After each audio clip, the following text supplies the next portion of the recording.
In this video, we will study about methods of separation of elements. In the last lecture, we have talked about the characteristics of lanthanides.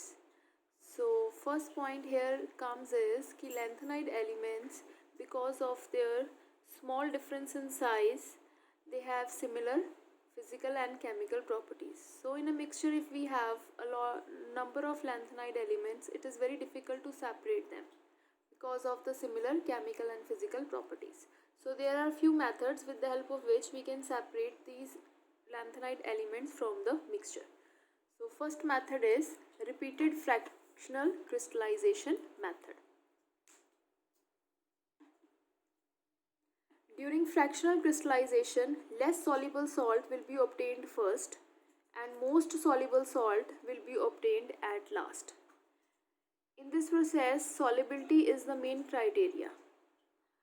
The salt which is less soluble, it will firstly be precipitated and the most soluble salt will remain in the solution. Now by repeating this process again and again, we can separate a number of lanthanide elements. For example, in lanthanide series, when we move from lanthanum to lutetium, lanthanum to lutetium जो तो move कर दिया तो solubility decrease कर रही है because size जो है ल्यूटेटियम का क्या है छोटा है, बेसिक करेक्टर जो है लीस्ट है and they are less soluble. So first of all when a mixture of lanthanide ions is separated, first element which will be separated is lutetium, then ytterbium and so on, and last will be the lanthanum. So by repeated fractional crystallization method, we can separate number of lanthanide elements. Second important method is fractional precipitation. Now you have a mixture of lanthanides, around let's suppose 4 to 5 lanthanide elements are mixed together in a mixture. You add a very small amount of precipitating agent. Precipitating agent का क्या function है, इन्होंने precipitates करने हैं लैंथनाइड elements को.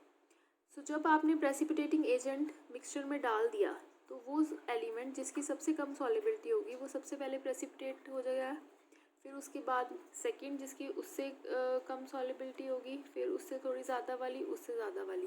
सो by proceeding in this way we are able to separate a number of lanthanide ions. Fractional precipitation, सिर्फ precipitating agent पाना है, जो एलिमेंट जो है जिसकी सॉलिबिलिटी सबसे कम होगी वो सबसे पहले सेपरेट होगा in the form of precipitate. This is the second method. Third method आपके पास आता है, that is change of oxidation states. Normally हमने पिछले लेक्चर में ये पढ़ा था कि जो लैंथनाइड्स हैं उनकी most common oxidation state is +3. Almost all lanthanide elements bear that +3 oxidation state, right, but most of the elements जो हैं they also have +2 and +4 oxidation states. So of course the elements which are bearing +2 and +4 oxidation states they differ in properties from the other elements. Otherwise, which bear +3 oxidation states, they almost have similar physical and chemical properties. But those elements which have +2 and +4 oxidation states, they have a little bit difference in their physical and chemical properties. So on the basis of oxidation state also, you can separate the lanthanide ions. तो अगर आपके पास कोई भी given लैंथनाइड element है +3 oxidation state में, तो चाहे तो आप उसको +4 में कन्वर्ट कर लो, चाहे उसे +2 में कन्वर्ट कर लो, तो उनकी फिजिकल और केमिकल प्रॉपर्टीज डिफर होनी शुरू हो जाएंगी और they can be easily separated. Let's take the example of cerium. Cerium can be separated from the mixture of lanthanide ions by oxidizing it to cerium +4. वैसे जो सीरियम है +3 में प्रेजेंट होता है, +3 ऑक्सीडेशन स्टेट से उसे +4 ऑक्सीडेशन स्टेट में change करो by adding oxidising agent that is KMnO4. जब सीरियम +3 से +4 ऑक्सीडेशन स्टेट में आ गया तो उसकी सारी प्रॉपर्टीज चेंज होगी. लाइक उसके ऊपर चार्ज बढ़ गया, साइज उसका स्मॉल ही है. चार्ज बढ़ने से क्या होगा, पॉजिटिव फील्ड बढ़ने से क्या होती है, पोलराइजेशन इफेक्ट हमने लास्ट लेक्चर में पढ़ा है. जैसे ही पॉजिटिव फील्ड बढ़ेगी तो पोलराइजेशन इफेक्ट बढ़ेगा क्योंकि distortion negatively charged electron cloud की जल्दी होने लग जाएगी. तो कोवेलेंट करेक्टर आएगा, जहाँ बेटा कोवेलेंट करेक्टर आता है वहाँ बेसिसिटी लेस होगी. अगर बेसिसिटी लेस है तो वहाँ पे सॉलिबिलिटी भी क्या होगी, लेस होगी. तो जैसे ही सीरियम +3 से +4 में आया उसकी सॉलिबिलिटी क्या हो जाएगी, लेस हो जाएगी and it will be precipitated out as CeOH4 times. So this is the third method. Fourth method है हमारे पास ion exchange method. This is the most successful method for separation of lanthanides. इसमें क्या है, हम एक कॉलम प्रिपेयर करते हैं, उस कॉलम में हम सिंथेटिक आयन एक्सचेंज रेजिन लेते हैं और उस रेजिन के ऊपर बहुत सारे functional group, acidic functional groups लगे होते हैं। एसिडिक फंक्शनल ग्रुप्स एसिड जो क्या रिलीज करते हैं, H positive ions. It can be carboxylic acid, it can be sulphonic acid. अब इस तरह के जो हमारे पास कॉलम है, उन कॉलम को हम क्या करते हैं, सेट कर लेते हैं। फिर उस कॉलम के ऊपर से हम सोल्यूशन डालना शुरू करेंगे लैंथेनाइड आयंस का। अब ये जो H पॉजिटिव आयंस हैं वो रिप्लेस हो जाएंगे by lanthanide ions. See the reaction. Lanthanide ions है M3 पॉजिटिव, ये आपके पास सिंथेटिक रेजिन है, बाकी किसी चीज़ से हमें मतलब नहीं है, उसके ऊपर H लगा हुआ है रेजिन के ऊपर, वो मैटर करता है। ठीक है, बैलेंस करने के लिए यहाँ पे 3 लगा दिए क्योंकि यहाँ पे 3 पॉजिटिव चार्ज है। अब ये H जो है कॉलम का वो बाहर आ जाएगा और उसकी जगह किसने ले ली, मेटल ने, यानी कि लैंथेनाइड आयंस ने। ठीक है, अब कॉलम के ऊपर H पॉजिटिव आयन नहीं दिखेंगे आपको, लैंथेनाइड आयंस दिखेंगे, राइट। अब आपको सेपरेशन करनी है, जितने भी लैंथेनाइड्स थे मिक्सचर में वो सब जो है कॉलम पे अपने आप को अरेंज कर लेंगे, अपने आप को एब्जॉर्ब कर लेंगे। नाउ नेक्स्ट स्टेप क्या है, इल्यूजन करनी है। अब कॉलम के ऊपर से पहले आपने सोल्यूशन ऑफ लैंथेनाइड आयंस डाला था, अब आप सोल्यूशन डालोगे citric acid ammonium citrate solution का। अब citric acid ammonium citrate solution क्या सप्लाई कर रहे हैं, अमोनियम आयंस, राइट। तो जहाँ पर अब मेटल्स लगे हुए थे बेटा, अब वहाँ पे क्या लग जाएंगे, अमोनियम आयंस। तो अमोनियम आयंस मेटल को रिप्लेस करेंगे फ्रॉम द रेजिन। अब इस पॉइंट को ध्यान से समझो, अमोनियम आयंस ने रिप्लेस करना है मेटल को। अब जो मेटल रेजिन के साथ स्ट्रांगली अट्रैक्टेड होगा वो सबसे लेट बाहर निकल के आएगा, और जिसकी बॉन्डिंग जो है मेटल की रेजिन के साथ वीक होगी, अमोनियम आयंस डालते साथ, ये सोल्यूशन डालने के साथ ही साथ जो है वो मेटल आयंस जो है वो बाहर आ जाएंगे। So ions which are bonded less firmly, जौन से आयंस जो हैं लेस फर्मली बाउंडेड होंगे वो सबसे पहले अमोनियम आयंस डालने पर बाहर आएंगे, और जो कह सकते हैं हम फर्मली हेल्ड हैं वो सबसे लास्ट में आएंगे। ओके, अब इस पे भी एक कॉन्सेप्चुअल क्वेश्चन बनता है कि रिगार्डिंग द साइज। वैसे हम लैंथेनम टू ल्यूटेटियम जब मूव करते हैं, हमने कहा है कि साइज डिक्रीज हो रहा है, इस अकॉर्डिंग लैंथेनम का साइज सबसे ज़्यादा है और ल्यूटेटियम का साइज सबसे कम है। ठीक है, तो यहाँ पर जो है आयनिक साइजेस की बात नहीं हो रही, यहाँ पे वर्ड उन्होंने यूज़ किया हाइड्रेटेड साइज, क्योंकि ऑब्वियस है कि सॉल्वेंट प्रेजेंट है, तो वहाँ यहाँ पे हम सिंपल आयनिक साइज नहीं लेंगे, हम कौन सा साइज लेंगे, हाइड्रेटेड साइज। बेटा जितना साइज आयन का छोटा होगा उसके ऊपर उतने ज़्यादा वाटर मॉलिक्यूल्स अटैच होंगे, जितने ज़्यादा वाटर मॉलिक्यूल्स अटैच होंगे उतना उसका हाइड्रेटेड साइज बड़ा होगा। सो ल्यूटेटियम जो हमें साइज़ में छोटा लग रहा था, एक्चुअल में उसका हाइड्रेटेड साइज़ क्या है, बहुत बड़ा। अब जहाँ बेटा बड़ा साइज़ होगा वहाँ पे फोर्स ऑफ अट्रैक्शन जो है रेजिन के साथ कम होगी। सो जो ल्यूटेटियम है बेसिकली वो लेस फर्मली हेल्ड होगा विद द रेजिन। तो जब हम सिट्रिक एसिड का अमोनियम सिट्रेट सोल्यूशन डालेंगे तो सबसे पहले ल्यूटेटियम ही सोल्यूशन में से, कॉलम में से बाहर आएगा। सो इस बेसिस पे आप सेपरेट कर सकते हो number of lanthanide ions. Just have a read. Firmness with which the lanthanide ions are fixed to resin depend upon the size. Smaller is the size, more firmly it is bound to the resin. पर वो कह रहा है कि जो lanthanide ions हैं they are present as hydrates. So firmness depend upon the hydrated size. जितना small size होगा आयन का उतना ज़्यादा उसका hydrated size होगा, जितना ज़्यादा hydrated size होगा less firmly it is attached. Lutetium का वैसे साइज बहुत कम होता है बट उसका हाइड्रेटेड साइज सबसे ज़्यादा होगा। एज ए रिजल्ट ल्यूटेटियम जो है वो लेस फर्मली हेल्ड होगा देन लैंथेनम। सो ल्यूटेटियम जो है वो फर्स्ट इल्यूटेड होगा देन लैंथेनम। मतलब इल्यूटेड का मतलब है ल्यूटेटियम सबसे पहले बाहर आएगा और लैंथेनम जो है वो लास्ट में बाहर आएगा, right. So this is all about the methods of separation of lanthanides, and last topic of this chapter is uses of lanthanides.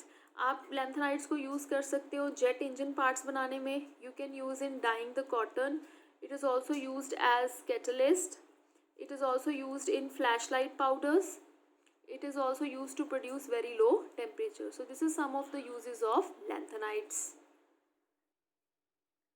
Now let's discuss some of the conceptual questions regarding lanthanides. Now first question is, why europium 2 is more stable than cerium 2 positive? Now you know europium. What is the configuration of europium? Xenon 4f7 5d 0 6s2. This is the electronic configuration of europium, right? Now Now europium +2. +2 मतलब you have to lose how many electrons? 2 electrons, and 2 electrons will be lost from 6s2. So what you get is, ठीक है, सो europium ने जब 2 electrons loose कर लिए, उसकी configuration basically क्या बन गई है? xenon 4f7, and it is which configuration? Half filled configuration, and half filled configuration is stable configuration, right? Okay. Now next, comparing cerium. What is the configuration of cerium? Xenon 4f2 5d0 6s2, right? So this is the electronic configuration of cerium. Now cerium have to lose how many electrons? 2 electrons. So configuration becomes xenon 4f2. ठीक है? So from configuration it is clear that europium after losing 2 electrons attains half filled stable configuration, whereas cerium after losing 2 electrons do not have any stable configuration. So europium has greater tendency to lose electrons, 2 electrons, rather than cerium. So that is why europium 2 is more stable than cerium 2. So this is your first conceptual question. Next question is, can lanthanum ion La exist in +4 oxidation state?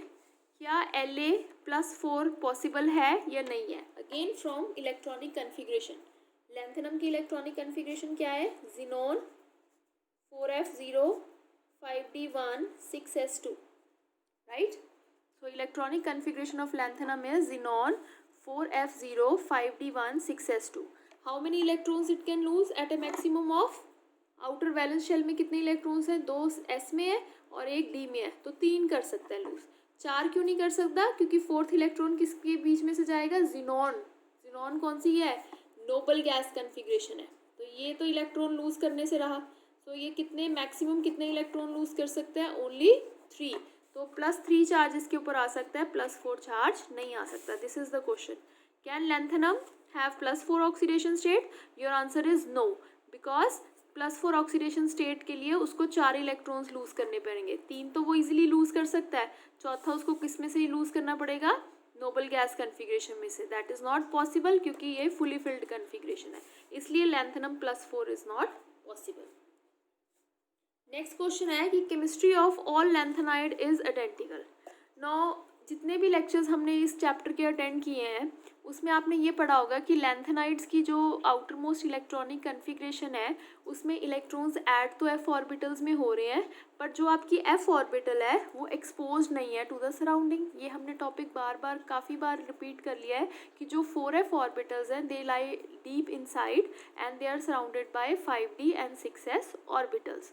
So as a result क्या है कि f electrons जो हैं no doubt उनके ही बारे में बात होती रहती है, but they are not in the influence of other atoms या लिगेंड्स या any other atom. So as a result moreover size भी आपने लैंथेनाइड कॉन्ट्रैक्शन भी पढ़ा है कि साइज डिक्रीज ज़रूर हो रहा है from lanthanum to lutetium, but decrease in the size is very small.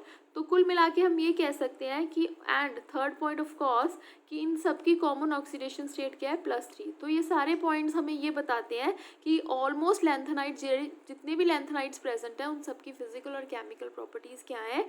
Identical है, इसलिए इनको सेपरेट करना भी क्या है? मुश्किल है। तो इस रीज़न करके chemistry of all lanthanide is so identical. Number 1, इनकी इलेक्ट्रॉनिक कन्फिग्रेशन से हमें क्या पता चलता है कि f ऑर्बिटल्स में इलेक्ट्रॉन जाने हैं, but f electron deep inside है, उसका कोई रोल नहीं है in any kind of reaction. Second point ये है कि इनकी कॉमन ऑक्सीडेशन स्टेट +3 है। थर्ड पॉइंट इनका आप ये लिख सकते हो कि लैंथेनाइड कॉन्ट्रैक्शन से ये पता चलता है कि इनके साइज़ में जो डिफरेंस है वो बहुत स्मॉल है।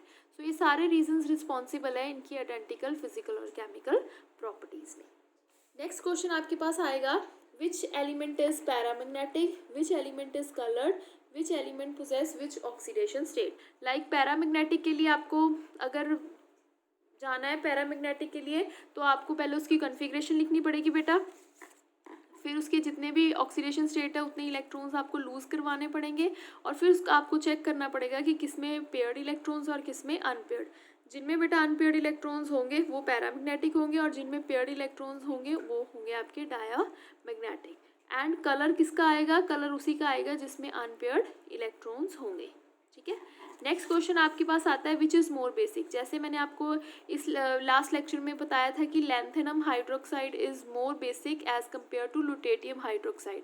हमने ये क्वेश्चन को सॉल्व किया था on the basis of size. हमने कहा था जिसका साइज़ छोटा होगा उसकी पॉजिटिव फील्ड ज़्यादा होगी, जिसकी पॉजिटिव फील्ड ज़्यादा होगी उसमें पोलराइजेशन बेटा ज़्यादा होगी, जिसमें पोलराइजेशन ज़्यादा है उसमें कोवलेंट करेक्टर ज़्यादा होगा। जहाँ कोवलेंट करेक्टर है वहाँ पे OH नेगेटिव आयन का रिलीज होना डिफिकल्ट है और वो कम बेसिक है। तो अब जैसे इस यहाँ पे दिया हुआ है गैडोलिनियम और यटर्बियम, तो इसमें क्लियर कट आप क्या बताओगे कि गैडोलिनियम जो है वो ज़्यादा बेसिक है। क्यों? क्योंकि साइज़ जो है यटर्बियम का छोटा है। लैंथेनाइट कॉन्ट्रैक्शन याद है, जब हम लेफ्ट टू राइट मूव करते हैं तो यटर्बियम का साइज़ छोटा है एज़ कम्पेयर टू गैडोलिनियम। तो जिसका साइज़ छोटा है बेटा उसमें ज़्यादा पोलराइजेशन और कोवलेंट करेक्टर ज़्यादा है। तो इस बेसिस पे आपको ये क्वेश्चन अटेम्प्ट करना है। देखो बस सिर्फ नेम्स चेंज हुए हैं कंपाउंड के, अदरवाइज आंसर जो है वो बिल्कुल सेम है। लास्ट क्वेश्चन आपके पास आता है what are the problems in separation of lanthanides from one another, कि क्यों हमें प्रॉब्लम फेस करनी पड़ती है जब हम सेपरेशन करते हैं लैंथेनाइट्स की फ्रॉम ईच अदर। उसका भी आपने यही बताना है कि इनमें ऑलमोस्ट जो इनकी फिजिकल और केमिकल प्रॉपर्टीज़ हैं वो सेम है। मोर ओवर इनके ऊपर +3 चार्ज है, साइज़ डिफरेंस भी बहुत ज़्यादा नहीं है। इस करके हमें क्या होता है कि बहुत प्रॉब्लम फेस होती है कि हम जब इन लैंथेनाइट्स आयन को सेपरेट करने जाते हैं हम इनको सेपरेट नहीं कर पाते हैं। So this is all for this lecture. Next we will continue in the next video.